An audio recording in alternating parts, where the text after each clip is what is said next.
नमस्कार दोस्तों, welcome to Aryan insights. दोस्तों, जब आपको पता चले कि जो आपकी जमीन, जो आपकी भूमि, आपके पुरखों ने बिना किसी गंभीर कारण के, बिना किसी सही कारण के, थोड़े से डर के मारे 2 पैसे प्रति एकड़ के हिसाब से बेच दी है, तो मुझे लगता है कि आज भी उतना ही आप पछताओगे जितना आज रूस पछता रहा होगा। हम बात कर रहे हैं अलास्का की, जहां यूक्रेन रसिया वॉर की समाप्ति हेतु ट्रंप और पुतिन की बैठक होती है।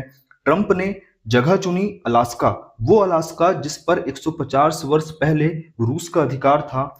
दोनों दोनों देश, दोस्तों, इनकी मीटिंग का तो कोई रिजल्ट नहीं निकला, परंतु अलास्का बहुत ज्यादा चर्चा में आ गया। आज हम इस अलास्का की ही चर्चा करने वाले हैं कि यह कैसे अमेरिका के पास गया और आज इसका इतना ज्यादा महत्व क्यों है।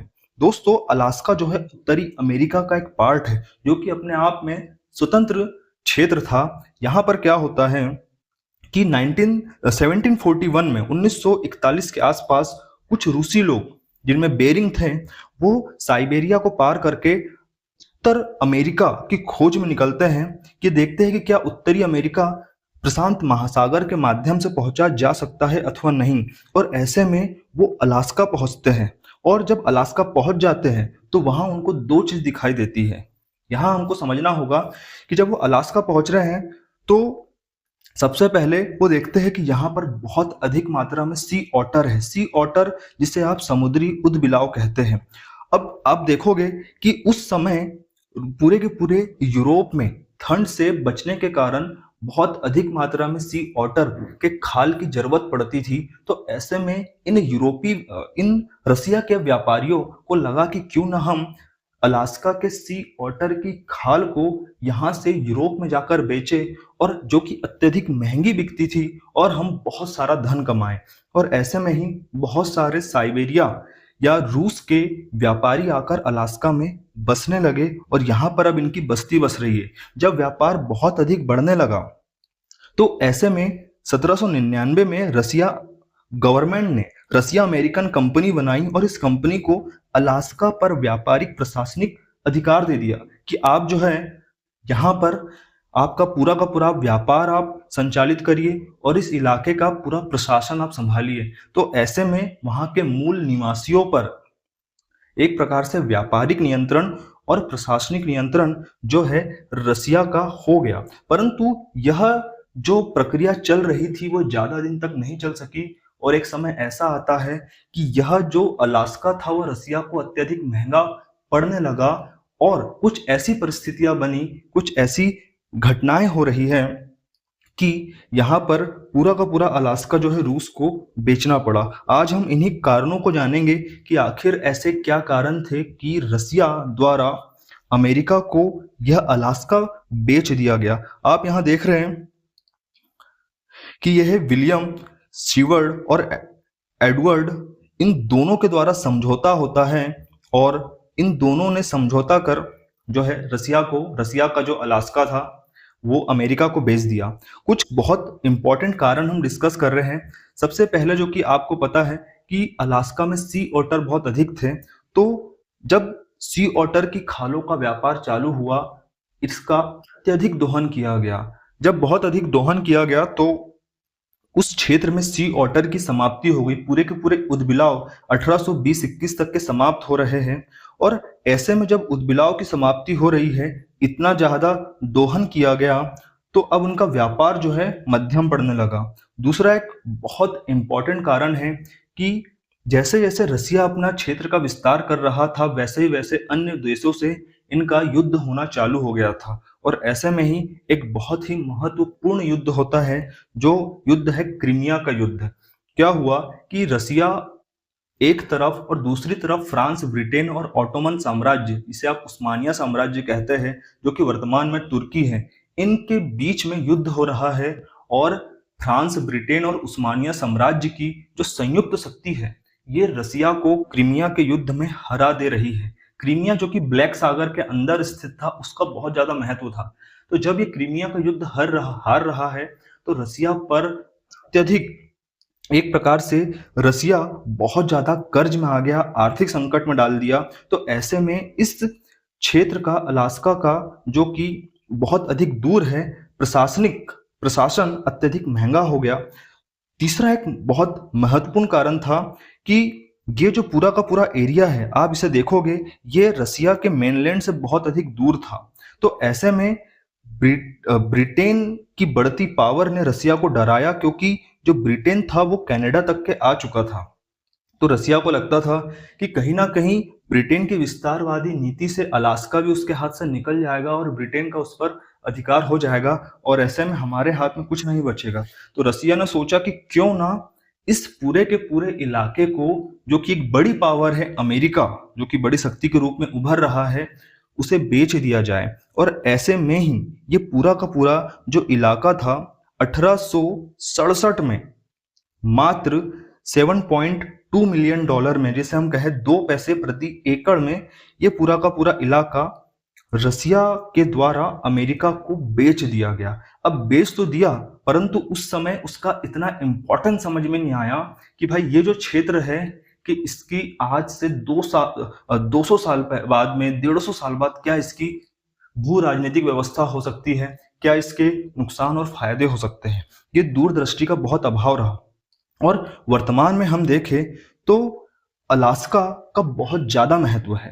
दोस्तों, अलास्का का यूएसए के पास जाना एक वैश्विक भू राजनीतिक, एक प्रकार से सबसे बड़ी गलती में से एक है, जहां एक समय रसिया ने इसके महत्व को कम आंककर मात्र 2 पैसे प्रति एकड़ में बेच दिया। वहीं अलास्का अब रूस और प्राकृतिक संसाधनों का घर है। यहां से अमेरिका आज अरबों डॉलर का कच्चा तेल, मछली जैसे संसाधनों से कमा रहा है। वहीं सैन्य दृष्टि से भी यह बहुत ज्यादा इंपॉर्टेंट क्षेत्र है। आज यहां अमेरिका का सैन्य अड्डा है, उसका एयरबेस है।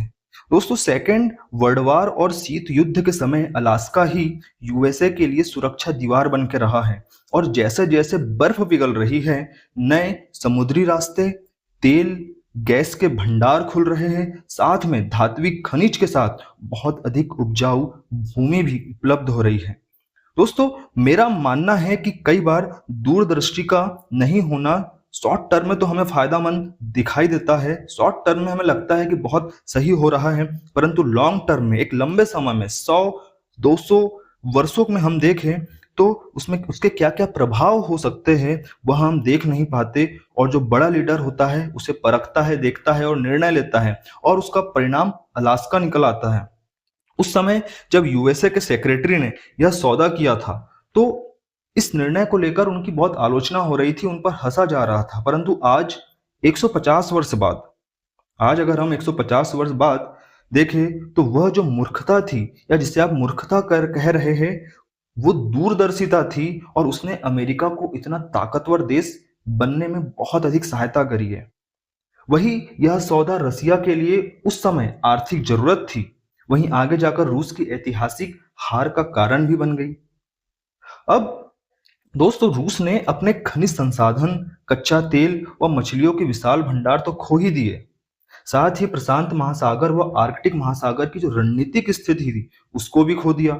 साथ ही अमेरिका इसे खरीद कर अपनी ताकत में वृद्धि कर वह अपने भौगोलिक विस्तार को और तेज कर सका।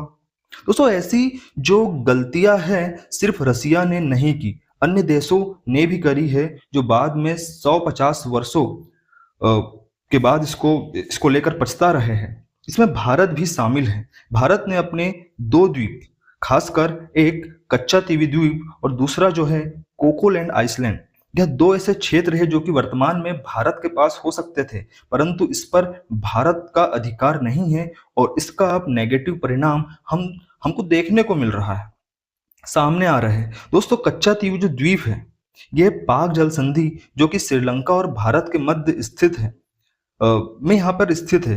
यह ऐतिहासिक रूप से भारत के पास था। भारत की एक जमींदारी थी रामनाथपुरम, तमिलनाडु के अंदर के अधीन था, लेकिन 1974 और 76 के भारत श्रीलंका समझौते में इसे इंदिरा गांधी सरकार ने श्रीलंका को सौंप दिया। अब इससे तमिल मछुआरों को मछली पकड़ने वाले क्षेत्रों में कमी भी आई। साथ ही सबसे इंपॉर्टेंट चीज ये है कि चाइना का जैसे जैसे श्रीलंका पर प्रभाव बढ़ रहा है, ऐसे में यह क्षेत्र बहुत ज्यादा विवादित हो चुका है कि कहीं चाइना इस क्षेत्र में आके जासूसी या हवाई अपना जो सैन्य अड्डा या अन्य गतिविधियों को अंजाम ना दें। वहीं अगर हम कोको द्वीप की बात करें, तो कोको द्वीप जो कि बंगाल की खाड़ी में अंडमान के उत्तर में स्थित है। दोस्तों, स्वतंत्रता के बाद जब 1948 में म्यांमार की स्थापना हो रही है, तो अंग्रेजों द्वारा उसे इसे दे दिया गया। भारत सरकार ने कोई प्रयास नहीं करा कि यह जो कोको द्वीप है, ये अंडमान के नजदीक होने के कारण हमें मिलना चाहिए, यहाँ पे कोई लोग नहीं रहते हैं, खाली द्वीप है। परंतु भारत सरकार के द्वारा ऐसा कोई प्रयास नहीं किया गया। यह कोको आइलैंड म्यांमार के पास चला गया। अब क्या हो रहा है कि यही द्वीप चाइना के प्रभाव में है, जहां चीन ने नौसैनिक अड्डा बना लिया है और अपना खुफिया ठिकाना बना लिया है।